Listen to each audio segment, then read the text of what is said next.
Hey tea heads, this is Don from Mayleaf. In this video, discovering the true taste of English breakfast tea. In this video, it's all about Keemun Black Tea. We're going to do a full tasting. We're going to be tasting the difference between unrolled and hand-rolled tea, and then I've got a slightly unconventional way of brewing, which I think brings out the best in this tea. This video is going to go under the single tea tastings and the drinking with friends playlists. If at any point in time you enjoy this video, then make sure you hit it with a thumbs up. The more thumbs in the air, the more tea videos are going to come your way. And if you haven't subscribed to our YouTube channel yet, then go click that button. I'm here with Celine. Hello. And a couple of weeks ago, we released our video where you could join us on our trip as we explored the beautiful scenery of Keemun in China to source Keemun Black Tea. If you haven't checked out that video, it is a great video for you to really get a feel for the area. You can see how this tea is processed, and you can see us on our adventures as we source this tea. So maybe check that video out after you have watched this one. It was a great trip, no? It was a great trip. I actually was very amazed by the change of scenery from being in Yunnan to being in Keemun. It's very wild, but in a different way. It's like in between mountains. So super picturesque. Super picturesque. Super like miniature. Oh, miniature. Like miniature landscape. It felt like a model, Yeah, like it felt like you were stepping into some strange model world. Yeah. It reminded me a little bit of Switzerland, actually. Ah, really? It's just super fresh. The pine, the bamboo. Okay, there's no bamboo in Switzerland, but you know, really fresh air, clean water, just the ultimate in purity. Now, if you watch that video, then you will know what we are doing today, at least the first part of what we're doing today, and that is doing a taste test between the unrolled Keemun tea, which is called Maofeng, and the hand-rolled Keemun tea. Right, if you purchased the Superior Keemun from us, then you will have received a free sample of the Maofeng, so you can do this taste test along with us. There is still some stock of the Maofeng left, so if you're watching this pretty soon after this video has been released, then pick up a pack of the Superior Keemun and you will receive a free sample of the Maofeng, so you can do this taste test yourself when you get your teas. Keemun Black Tea used to be the main tea which was used in the English breakfast blend. Nowadays, English breakfast tea has completely changed, right? It's no longer Keemun, is it? It's no longer Chinese tea at all. It's mostly an Assam heavy tea blended with Indian teas or teas from that part of the subcontinent, but very Assam heavy. This is a sinensis tea, and so it's smaller leaf and has a very different taste. So this is why I'm saying we want to really try to recapture and rediscover the true taste, the original taste of the English breakfast tea. All right, let's get involved. Let's scope this tea. So the key differences here and the key similarities. Season, they are both the same season, spring 2018, right? The cultivar, same cultivar, Zuyezhong cultivar, exactly the same. The origin is exactly the same fields in Keemun in China, in Anhui province in China. So identical season, cultivar and origin. The same plants, the same cultivar, the same season of picking. It's when we get to the picking and processing, that things are slightly different. The first difference is that this one here is made with slightly smaller pickings. The pickings on Keemun or Keemun tea is a small amount of buds, but mostly very young leaves. And then they they grade the picking into xiao, which means very small, zhong, which means middle, and da, which means large. So this is xiao, which means it's the smallest picking, the finest picking, and this is zhong, which means it's the middle picking. They're still very small leaves, but slightly bigger. We're going to bring it to the camera a little bit in a second. So that's one of the differences. And the main difference is that after the oxidizing phase, and again, check out the video so you can see the whole processing in Keemun. But after the oxidizing phase, this one is simply dried through a conveyor belt machine, which blows hot air and dries the leaves. And this one here is taken to another step, which is very labor intensive, where workers hand roll the leaves over charcoal heated woks, right? Elevation on these teas are about 1,200 meters, but it's the picking and processing that's the different. If you show the camera, can you bring them closer? Because we really need to get as close as we possibly can. See if you can get a bit closer. There you go. Right. I hope that you can see some definition here. That this one here, first of all, is smaller leaves. It's definitely rolled up slightly different to this one. So this one's slightly longer. They are all twisted and rolled, but this one's hand rolled. So you can see it's a lot finer, the roll. And look how much glossier these leaves here are compared to these leaves here. This has a little bit of an oily, glossy sheen to it. Well done. Thank you. That's kind of hard on my legs. No muscles. So the reason why this one looks oilier and more glossy is because of the hand rolling. Right. They're bringing all of those oils up to the surface. Right. Yeah, and that's a big key difference, because what that does then is it means that those oils and all of those juices start to react with the air, right? They dry up, and it creates different aroma compounds, different aroma volatiles. Right.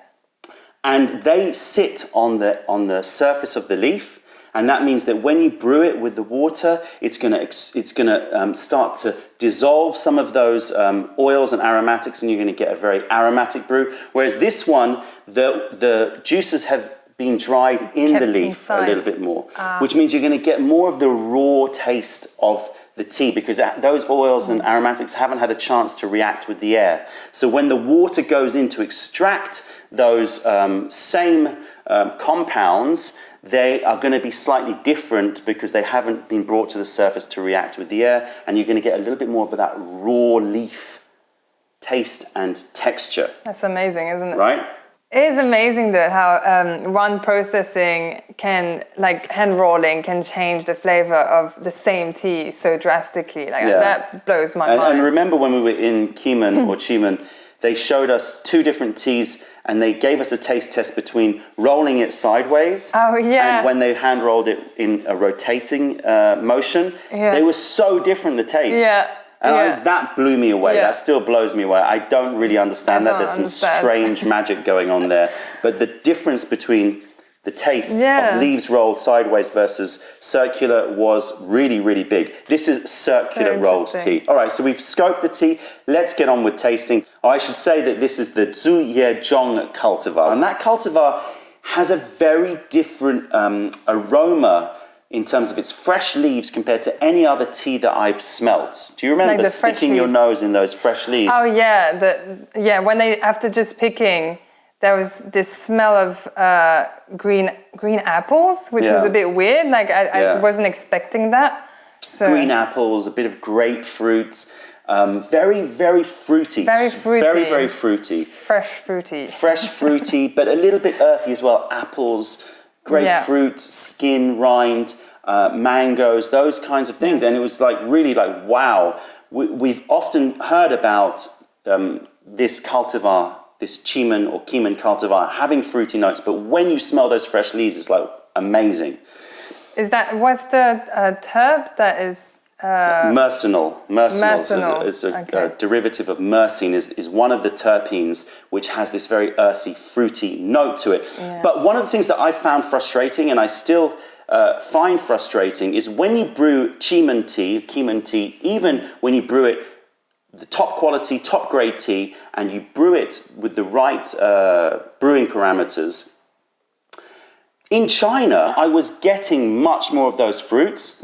But when these leaves arrived in the UK, I found that there wasn't as much fruit in the taste as when we tasted it in China. And that kind of frustrates me. It's because I know the smell of those fresh leaves. I know what these terps are in these leaves, but I felt like we weren't getting a proper representation of it. So this is where I'm going to be a little bit unconventional here, and I'm going to test out a different brewing method that I've been testing privately. You haven't tasted this, so this is going to be first time for you. And if you're brewing along with us, then I would recommend that you try this brewing method as well as the standard brewing parameters which are written on the package. And if we decide that this is better, then we'll have to change the packaging. I have got the temperature of the water here at 75 degrees, is it? Yes, 72, bump it up a little bit. 75 degrees Celsius, which is 165 or thereabouts Fahrenheit. So cool temperature. This is Japanese green tea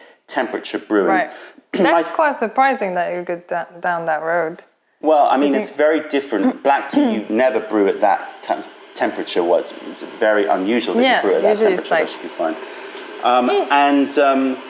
The reason why I thought that this would work is because how small the picking is of these leaves reminds me of those very, very fine green teas. They're very, very delicate, and therefore they'll extract quite quickly. The water, if you warm these up, the water will enter the leaf relatively quickly because it's a small leaf, and therefore it's going to pull out a lot more of those raw, dry leaf solids, dissolve them, and those solids tend to bring about more of the drier textures, more of the mineral notes in a tea, and also will give a sort of raw astringency and may cover over. This is what I found when I was tasting a lot of Keemun Black Teas, is that you can taste the fruits there, but it's almost camouflaged or hidden by the mineral nature of the tea. And so by brewing at a cooler temperature,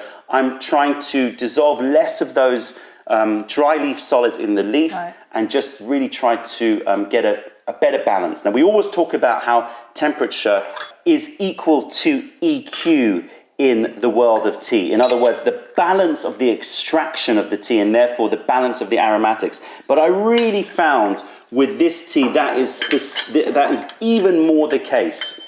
So let's see if this works. Let's get our noses into the dry leaves. We're going to do a complete tasting of the comparison between Maofeng unrolled versus hand rolled. Again, check out that video so you can see the differences in the production methods. Okay, what are you getting from the Maofeng?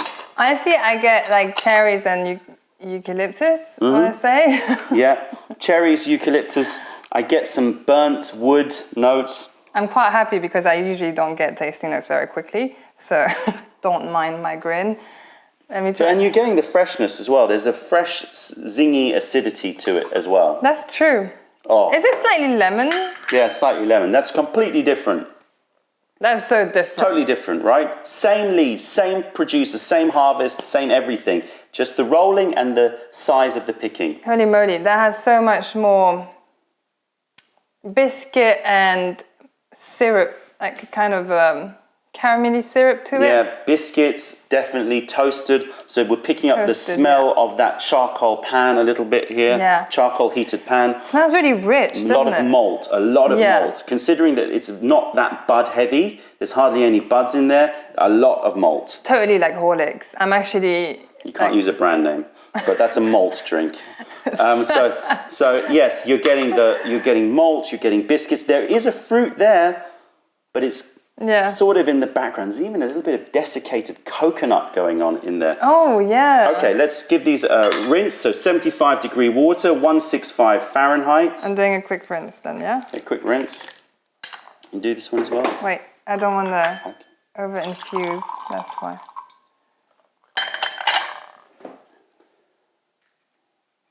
Okay. Okay, stick your nose into those wet leaves. See how they've changed.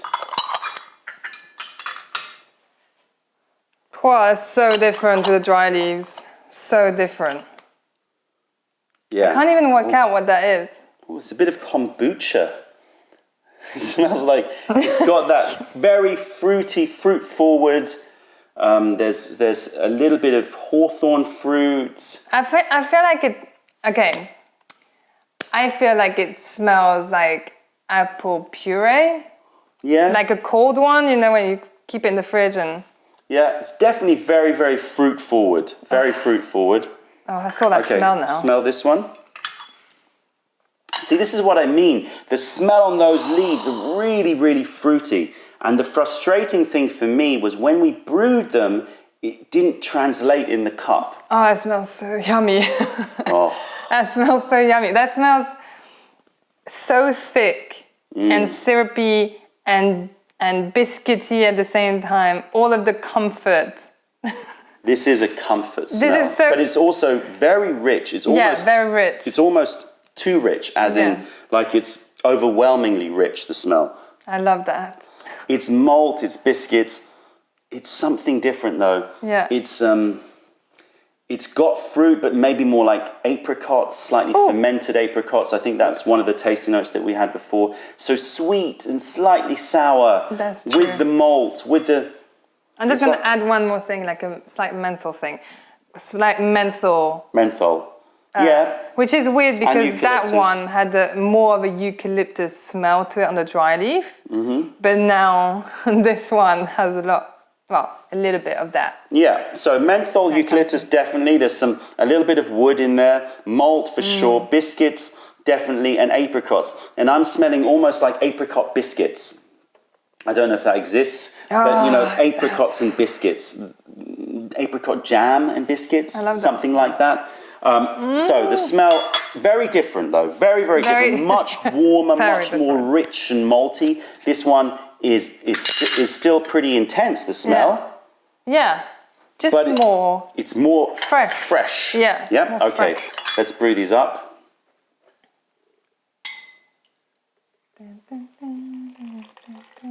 So now we're going to be brewing for 1 minute. You can take 10 seconds away from that. Okay. So we're brewing for 1 minute here. 75 degrees. Go for it. I won't know. I see it's 10 seconds. Go for it now. 75 degrees, 1 minute. Bit more. I forgot to say that we have 4.5 grams of each tea. These are pretty much 100 ml here. We're going to be brewing for 1 minute. So it's quite a large amount of leaf to water ratio. So we're still doing gong fu style, as in very, very rich.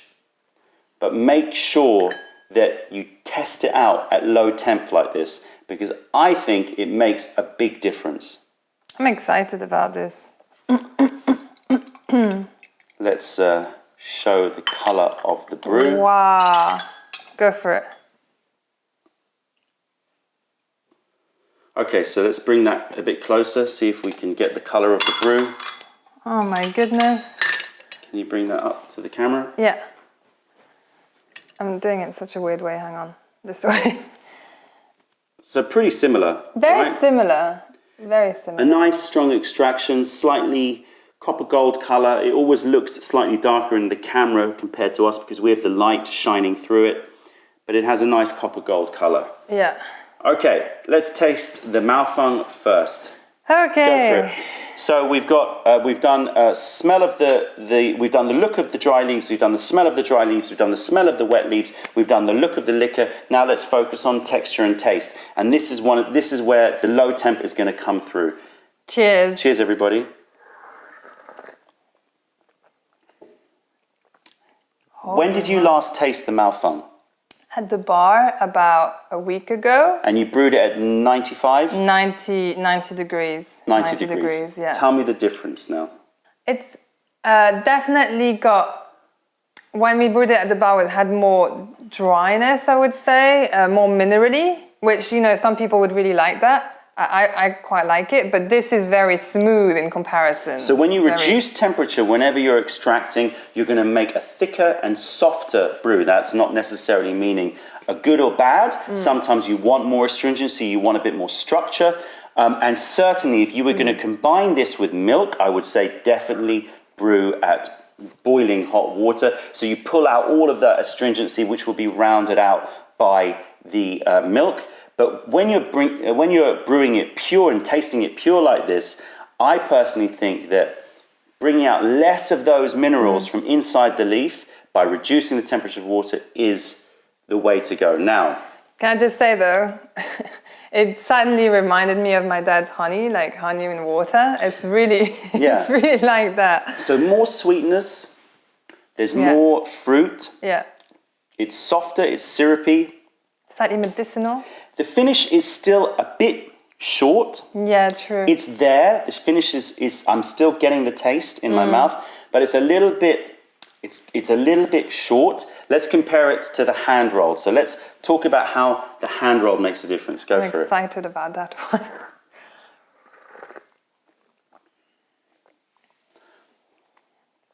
Wow, that is very different at 75 degrees. Very syrupy. There's like, this one's actually quite, dare I say it, kind of flat in comparison to this one. This is very round and thick. Yeah, so the texture is thicker.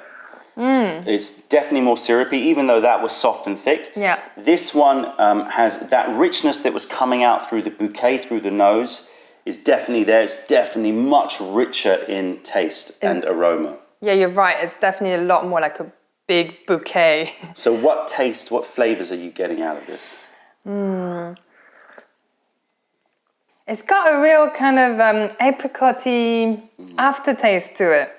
I'm getting Which I didn't get when I was brewing at 90 degrees. So this is my favorite brewing for both of them, actually. So we'll do two comparisons here. Let's quickly compare Maofeng versus hand rolled. So would you agree? Flatter, drier, a little bit more fresh. This one here, maltier, biscuitier, and has more rounded notes, more like sweet apricot notes. More fruity, yeah. A little bit more fruit in it, and just a more persistent finish. Yeah. Right. Yeah. And in terms of the difference in temperature, when was the last time you had this? It was a week ago as well. Yeah, we basically taste test them next to each other. Okay, so you brewed that at 90 degrees? Yeah. And what do you remember from your previous experience to this one? I remember a lot more malt and cacao aftertaste. Yeah, to it. Yeah. Much less fruit. So this is more fruit This forward. is definitely more fruit forward. Okay, let's brew it And so again. is this one, to be fair. Like, They both have, in my opinion, improved dramatically by the lower temperature. Yeah. And I think that this is because, as I said before, that when you are having small leaf like this, you know, with hot water you can extract too quickly. Now, in China, definitely the taste was closer to this. But when we brought these leaves back to the UK, I found that the dryness was more accentuated and the fruits were dialed down and the overall delicious aromatics were dialed down and covered over a little bit by the minerality. And my suspicion is that it's a lot to do with the water.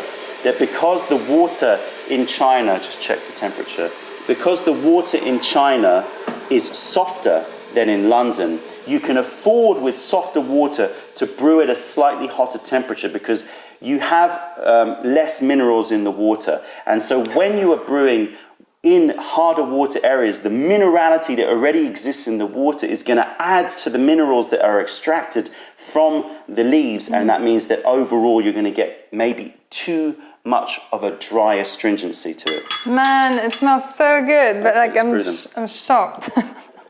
Got your stopwatch ready? Yeah, I'm just going to pour into here because it heated up a bit more than 75, just about 2 more degrees.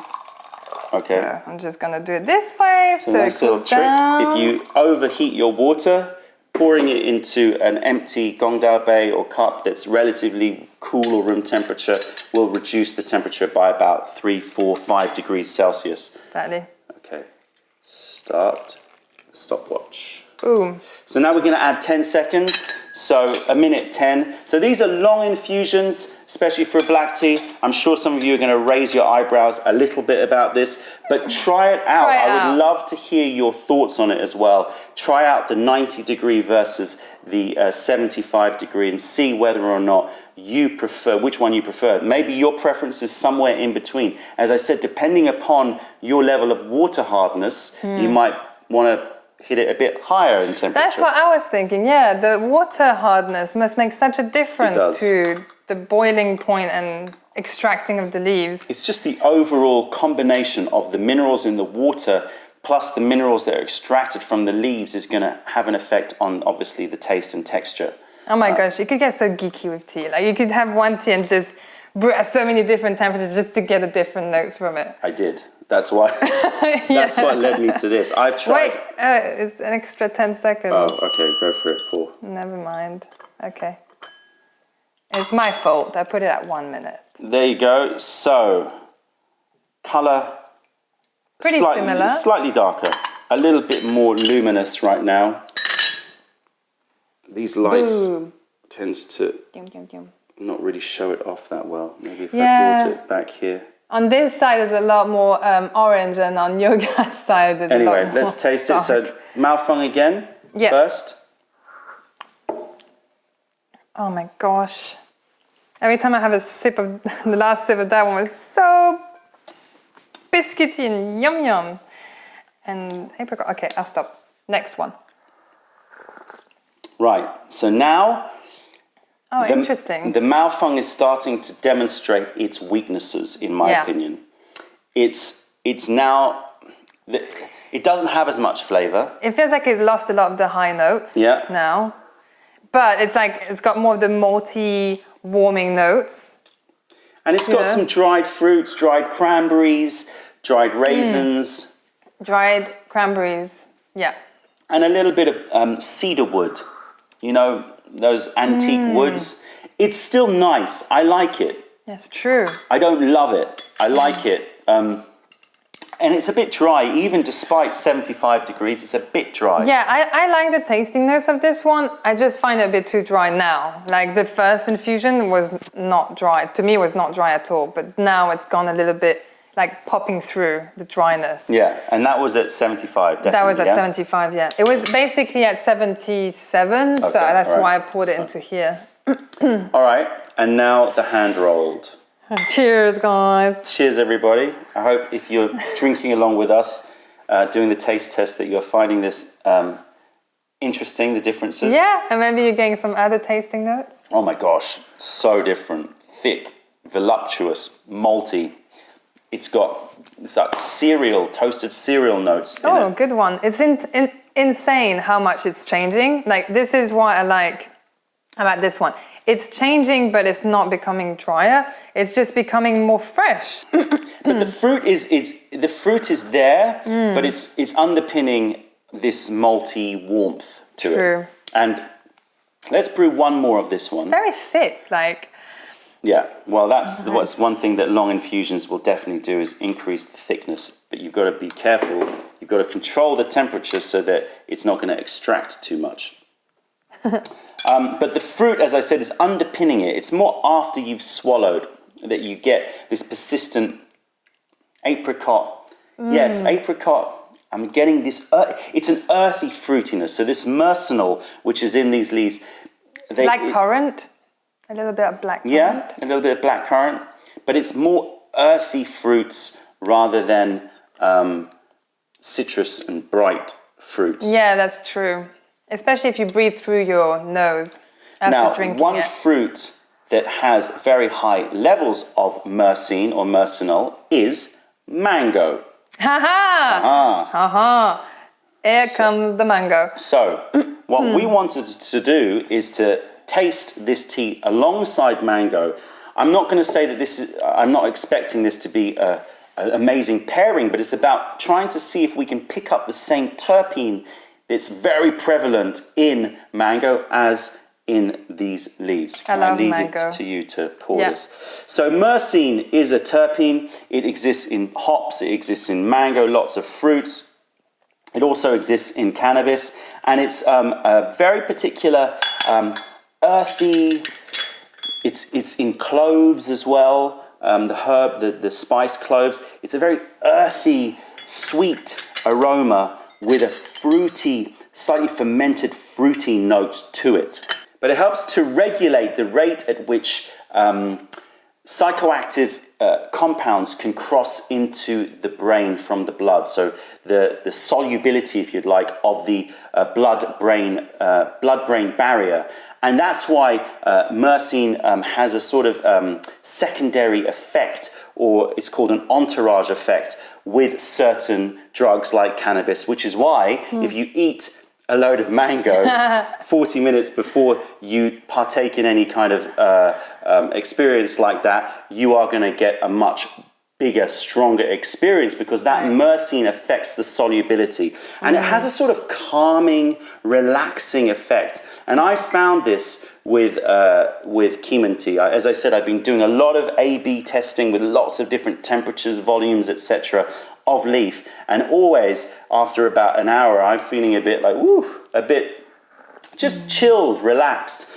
Nothing high, but just very, very relaxed. Okay.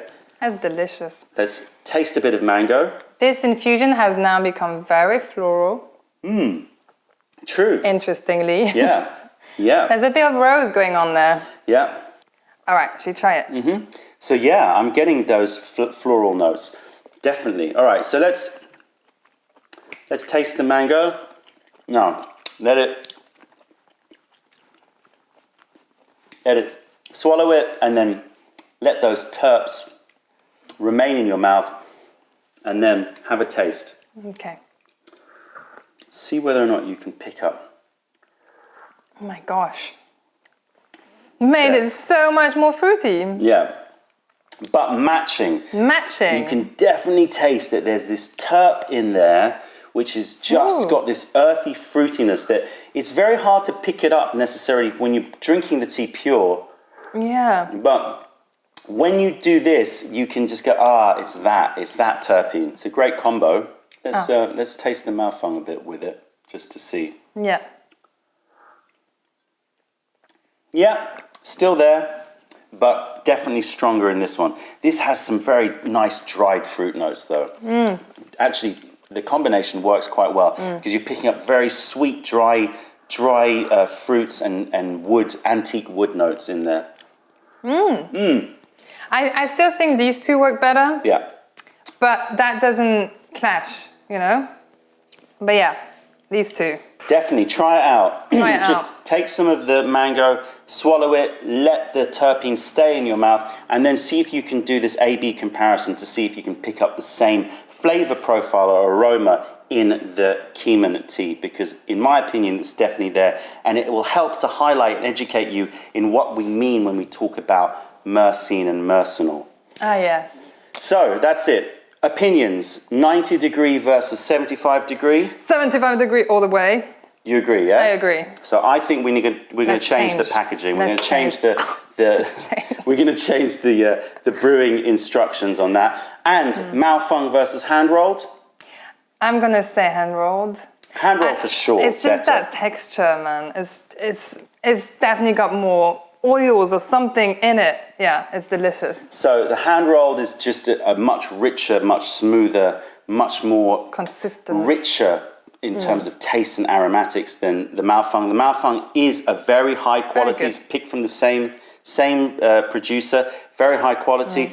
But I hope that this taste test has given you a little insight into the difference that just rolling the leaves makes. It's crazy. Okay, let us know in the comments below which you prefer, Maofeng or hand rolled. Let us know the differences that you picked up. And if you have a chance, do the taste test with 95 degree or 205 Fahrenheit, 200 to 205 Fahrenheit, versus 75 degree or about 165 to 170 Fahrenheit. Yeah. And let us know your opinions on which you prefer. Would be very interested to find out, because as I said, that's not the conventional way of brewing Keemun. Bearing in mind that 90 degrees do that short.